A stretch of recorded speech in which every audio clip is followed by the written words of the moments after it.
Dan ini merupakan sistem kompetisi yang diunggah oleh media sosial AFF, teman-teman, terkait tentang situasi dari timnas Indonesia agar bisa lolos ke semifinal.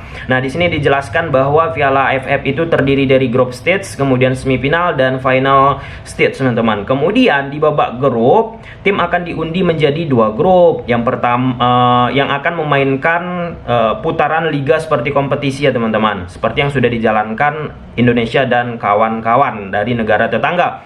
Kemudian di bagian 12.2.2 di sini dijelaskan terkait tentang pertandingan. Kalau misalnya salah satu tim menang dapat 3 poin, kalau imbang 1 poin, dan kalau misalnya kalah 0 poin. Di bagian 12.2.3 teman-teman, dua tim teratas peringkat pertama dan kedua masing-masing grup akan lolos ke babak semifinal. Nah, selanjutnya di 12.2.4 peringkat di setiap grup akan ditentukan dalam urutan sebagai berikut. Yang pertama, jumlah poin yang diperoleh lebih banyak dalam pertandingan.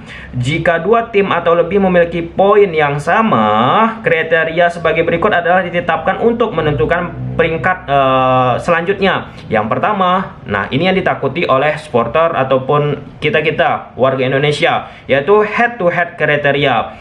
Poin B-nya jumlah poin yang lebih tinggi yang diperoleh di grup pertandingan dimainkan di antara tim yang bersangkutan. Inilah dia, kalau misalnya timnas Vietnam sama Thailand skornya 1 sama, 2 sama, 3 sama, 4-4, itu mereka yang unggul. Sebab timnas Indonesia pada saat berhadapan dengan Thailand sama Vietnam skornya 0-0.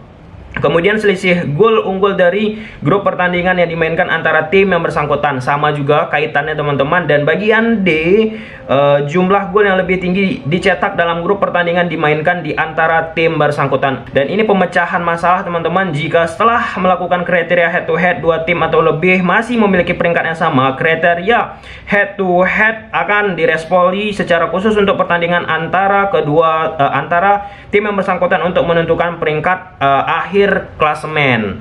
Nah, di sini dijelaskan bahwa jika prosedur ini tidak menghasilkan kriteria hasil grup, akan berlaku kriteria hasil grup. Yang pertama, keunggulan jumlah gol dari seluruh pertandingan yang dimainkan, kemudian jumlah gol yang lebih banyak dari semua pertandingan yang dimainkan, kemudian tendangan dari titik penalti jika hanya ada dua tim yang masih memiliki skor yang sama dari hasil peringkat yang sudah mengikuti aturan di atas. Kemudian skor terendah dihitung berdasarkan jumlah kuning dan merah kartu yang diterima, dan seterusnya terkait tentang aturan dan regulasi Piala AFF. Nah, kalau kita bicara terkait tentang aturan ini, tentunya Indonesia mungkin sedikit dirugikan. Namun aturan ini tentunya sudah dibuat sebelum adanya turnamen. Oleh karena itu harusnya memang Indonesia bisa memanfaatkan di setiap pertandingan. Namun pada akhirnya Indonesia ketika menghadapi Thailand dan Vietnam skornya 0-0. Seperti biasa, Indonesia harus bergantung lagi dengan pertandingan Vietnam dan Thailand. Nah, pertanyaan paling besar nih, kan main mata pas itu antara Vietnam dan Thailand. Kalau kita berkaca sama pernyataan pelatih dari timnas Thailand, dia mengatakan targetnya juga ingin menghasilkan hasil yang terbaik. Pun kan kita nggak tahu hasilnya nanti bagaimana, mereka main mata ini itulah, prasangka-prasangka buruk lah ya. Nah, nanti seusai Piala AFF ini, pelatih dari timnas Thailand udah ada nih rencana beliau untuk hadir, untuk mampir lah ya di channel YouTube ini. Kalau misalnya timnas Thailand dan timnas Vietnam yang akan lolos ke babak selanjutnya, itu bisa menjadi bahan pertanyaan aku untuk memutus prasangka-prasangka buruk lah ya terhadap pelatih ataupun tim-tim yang bersaing untuk bisa lolos ke babak semifinal.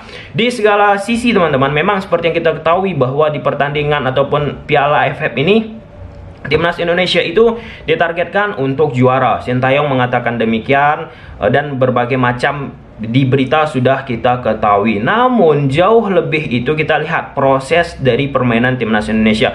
Kalau bisa kita bilang ya mungkin kita tidak beruntung akibat aturan ini. Kita timnas Indonesia sudah banyak mencetak gol, malah yang dilihat head to head. Namun kita kembali, prospek dari timnas ini kan untuk Piala Dunia U20. Kita lihat bagaimana penampilan dari timnas Indonesia kita. Nah, kita lihat dari awal pertandingan menghadapi Vietnam, kemudian Brunei Darussalam, kemudian Thailand, kemudian Filipina, dan nanti malam Myanmar, kan mulai kelihatan prospeknya untuk bisa memiliki intensitas permainan. Di sisi lain teman-teman, yang sudah kita bahas bahwa Sintayong sudah banyak mengaplikasikan keinginan taktiknya yang syukurnya teman-teman bisa diimplementasikan oleh pemain-pemain timnas Indonesia. Itu penting banget, apalagi perubahan sistem yang dilakukan oleh Sintayong. Nah, sebelumnya Gianna Radoncic teman-teman di turnamen aja masih menggunakan 4-2-3-1, 4-3-3 dan seterusnya. Di pertandingan Piala AFF ini Sintayong walaupun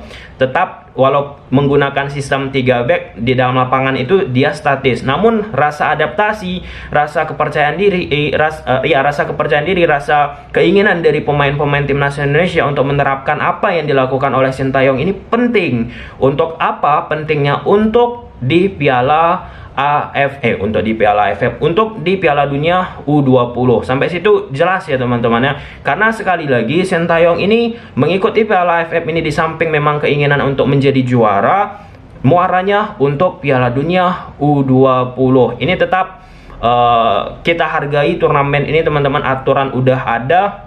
Dan tentunya kita sebagai supporter timnas Indonesia nggak usah naif.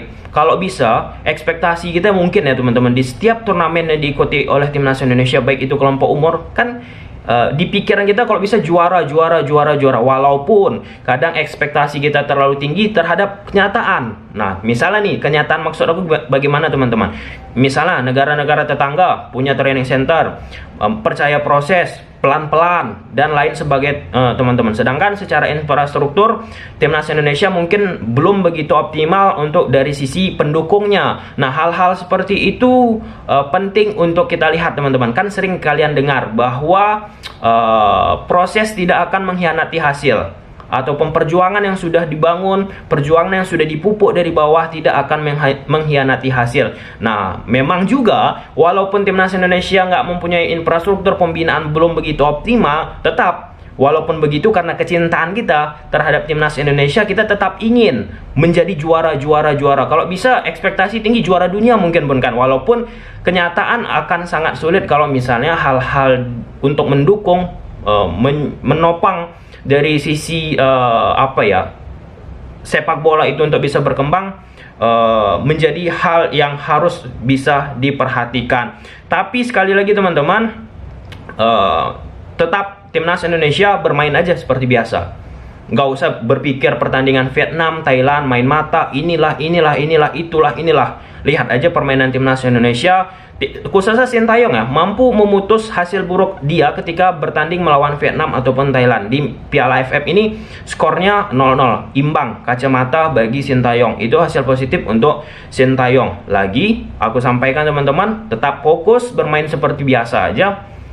Untuk apa? Untuk menilai proses permainan yang dimiliki oleh timnas Indonesia yang pada akhirnya untuk Piala Dunia nanti. Hal-hal stigmatisasi yang negatif udahlah buang aja teman-teman. Dan sekali lagi, bahwa kalau misalnya udah ditunjukkan dengan nilai-nilai yang tidak sportif, tentunya itu akan mencoreng juga fair play di dalam dunia sepak bola. Kan kelihatan tuh kalau misalnya ini pemainnya main mata, ini itu. Oke ya, sampai sini aja videonya, semoga bermanfaat. Bye.